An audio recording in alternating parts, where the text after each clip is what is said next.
Actually Monorpur সাইরা থেকে নিয়ে তুলসিয়াটাগামী রাস্তা টিএমজিএসআই রাস্তার পাশে এরকমের একটা মর্মান্তিক একটা হত্যাকাণ্ড হয়েছে রাতের বেলা। এখন আমরা সকালে খবর পেলাম লোকমুখে, এখন দেখতে এলাম, দেখছি সত্যি খুব মর্মান্তিক এবং বিভৎসভাবে মার্ডার করা হয়েছে। পুলিশ এসছে, এখন পুলিশ তার এনকোয়ারি করবে, সততা যাচাই করবে। যেটা দেখে মনে হচ্ছে যে কোনো পূর্ব আক্রোশবশত তাকে নির্মমভাবে হত্যা করা হয়েছে। এখন এর পিছনে কে আছে, কারা আছে, পুলিশ তদন্ত করে নিশ্চয়ই বের করবে। এই ব্যক্তিরা কি এলাকারই না বাইরের কথা বলে?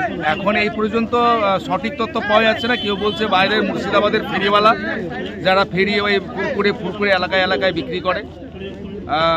এইভাবেই একটা সঠিক তথ্য এখনো পাওয়া যায়নি। এখন দেখা যাচ্ছে, দেখি কোথাকার। সে দেহের আশেপাশে কিছু পড়ে রয়েছে কি? দেহের আশেপাশে তো এখন আমরা ওর সাইকেলটা নিয়ে ফেরি করে বিভিন্ন ফুরকুরে বিক্রি করে, সেই সাইকেলটা রোডে রাখাই আছে। তার মুখটা বিভৎসভাবে থেতলানো রয়েছে, মনে হচ্ছে কিছু কেমিক্যাল দেওয়া হয়েছে। এখন পুলিশ এসছে, হরিশ্চন্দ্রপুর থানার পুলিশ। এখন পুলিশ ইনকোয়ারি করেই বোঝা যাবে যে আসল ঘটনাটা কিভাবে মার্ডার হলো বা কারা এর সঙ্গে যুক্ত।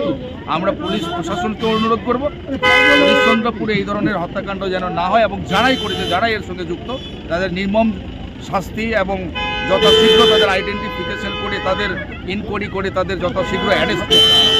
কখন ঘটতে পারে, কি মনে হচ্ছে ঘটনাটা? এখন আমরা সকালে খবর পেলাম, সম্ভবত মনে হচ্ছে গভীর রাত্রেই ঘটনা। আপনার নাম? আমার নাম স্বপন, আমি পঞ্চায়েত সমিতির সদস্য।